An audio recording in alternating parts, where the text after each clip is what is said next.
오늘은 잠언 26장의 말씀을 중심으로 책임이 있는 일에 몰두해라 라고 하는 제목의 말씀을 전하고자 합니다.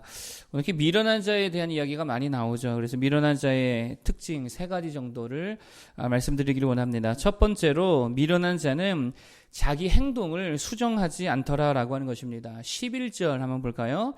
11절 읽어보겠습니다. 자, 11절 시작.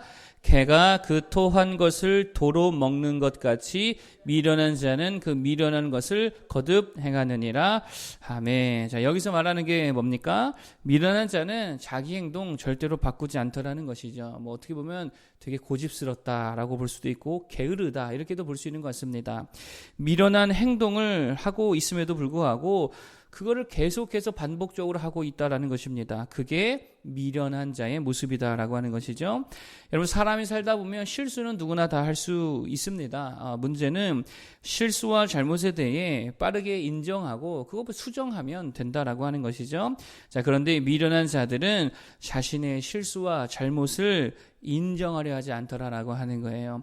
끊임없이 남 탓, 환경 탓, 조건 탓, 또 운 탓까지 하더라고요. 나는 운이 없어서 그래.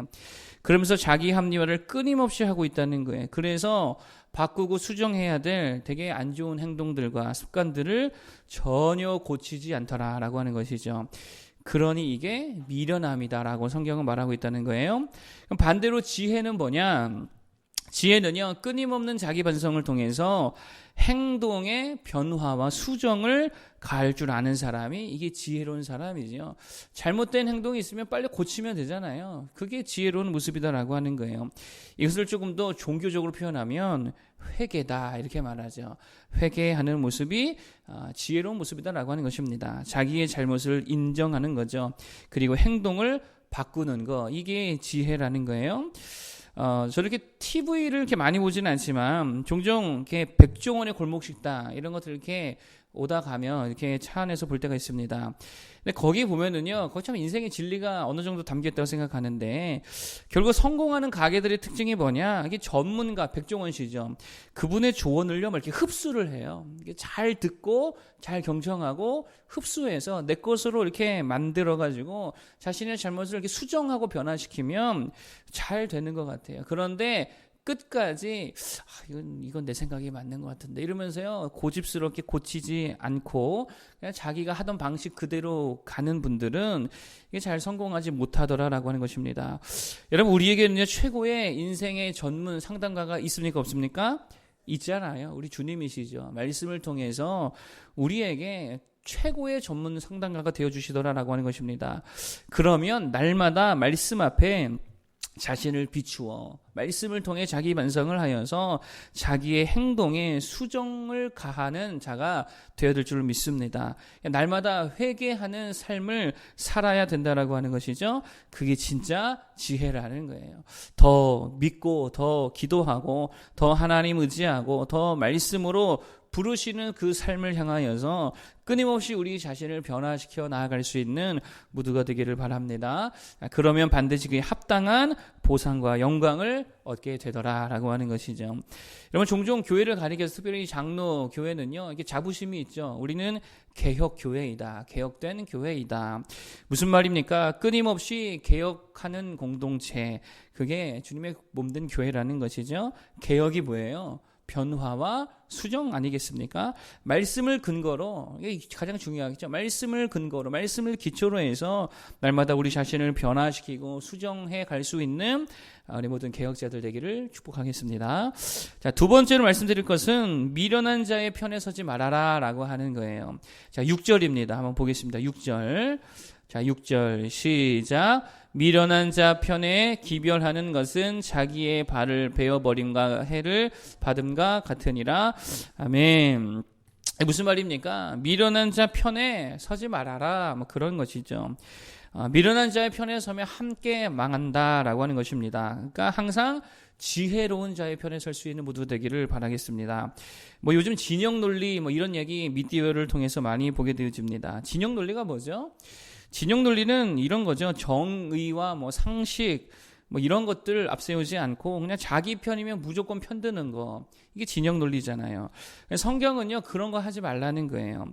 내 편이라고 해서 무조건 편들어주면 같이 망한다, 지금 그걸 경고하고 있는 거죠. 내 가족이라 해서 무조건 편들어주면 그거 되게 미련한 모습이다 라고 하는 것입니다. 가족이라고 무조건 편들면 그거 되게 바보 같은 모습이라는 거예요. 우리가 진영의 편에 서는 자가 아니라 진리와 지혜의 편에 설 수 있는 자가 되어야 된다라고 하는 것이죠. 자, 그러면 누가 가장 지혜로운 분이십니까? 뭐 말할 필요가 없지요. 우리 주님이신 줄로 믿습니다. 예수님만이 가장 절대 지혜자가 되시는 줄로 믿습니다. 그럼 볼 것 없이 우리는 항상 누구 편에 서야 돼요? 예수님 편에 서는 거죠. 이건 진영 논리가 아니라 가장 지혜, 가장 정의, 가장 공정의 편에 서는 모습이라 할 수 있겠죠. 말씀 편에 서야 될 줄로 믿습니다. 주님 외에는 절대 지혜, 절대 지식 세상에는 없다라고 하는 거예요. 그래서 어저께 어떤 말씀을 드렸냐면, 세상의 물결이 어떠하든지 아무리 많은 사람이 다 한 방향으로 살아간다 할지라도 우리는 누구의 음성 따라 살아가야 됩니까? 주님의 음성 따라, 주님의 부르심 따라 살아가야 된다라고 하는 거예요. 왜 그래야 되죠? 세상보다 주님이 훨씬 지혜로우시잖아요. 주님께는 방법이 많다 적다, 방법이 엄청 많아요. 주님 지혜로우셔서요, 우리가 알 수 없는 수만 가지의 방법들을 가지고 계시다라고 하는 게, 그 주님 편에 서면 다 될 줄로 믿습니다. 그게 최고의 지혜다라고 하는 거예요. 세상 편에 서지 말고, 가족 편도 아니고 누구 편에 서자고요? 예수님 편에 서면 교회도 살고 가정도 살고 다 살아가게 될 줄로 믿습니다. 자, 마지막 세 번째 미련한 자의 특징이 뭐냐? 책임 있는 일을 하지 않더라는 거예요. 반대로 책임 없는 일만 골라 한다는 것입니다. 자, 17절 보겠습니다. 17절. 자, 17절 읽어보겠습니다. 시작. 길로 지나가다가 자기와 상관없는 다툼을 간섭하는 자는 개의 귀를 잡는 자와 같으니라. 아멘. 자기와 상관없는 다툼을 간섭한다. 이게 뭐죠? 자기 책임과 무관한 일들을 되게 많이 하더라라고 하는 거예요. 이게 미련한 자의 특징입니다. 여러분, 미련한 자는요, 자기 책임이 있는 일은 안 하고 맨날 책임 없는 일, 상관없는 일에만 몰두하고 시간 낭비하는 경우가 되게 많다라고 하는 거예요.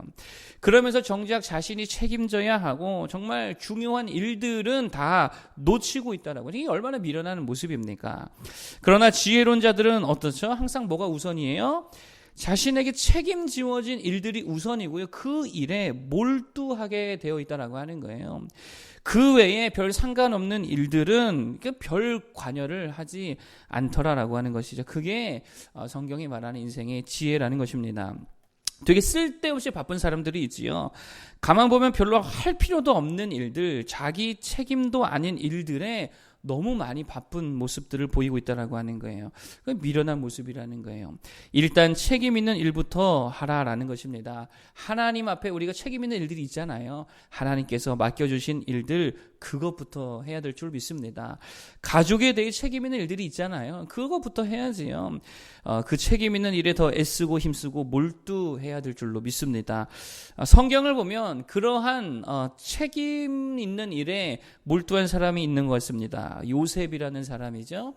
가만히 요셉의 삶을 이렇게 묵상을 쭉 하면은요, 이게 별로 쓸데없는 일을 하지 않는 것 같아요. 자신의 책임이 부여된 일들에 몰두했지요. 주인의 아내, 보디발의 아내에 대한 책임이 요셉에게 있었습니까? 그거는 자기 책임이 아니죠. 상관없는 일이잖아요. 그랬을 때 아내가 아무리 유혹해도 그 유혹에 응대를 해줍니까? 안 해줍니까? 안 해주죠. 그 자기 책임이 아니라는 거예요. 남의 아내를 내가 왜 책임지냐, 이런 거죠. 하나님 앞에 책임을 다하는 모습으로 섰다라고 하는 거예요. 이게 요셉의 모습이었습니다. 책임이 부과된 영역을 먼저 돌보고 살필 수 있는 우리 모두가 되기를 바랍니다. 그런 의미에서 가정은 당연히 살펴야 되겠고, 교회 우리가 살펴야 될 줄 믿습니다. 이거 하나님께서 우리에게 지워주신 책임이다라고 하는 것이죠. 사명 감당하시기를 바랍니다. 또 기도의 책임 다하시기를 바랍니다.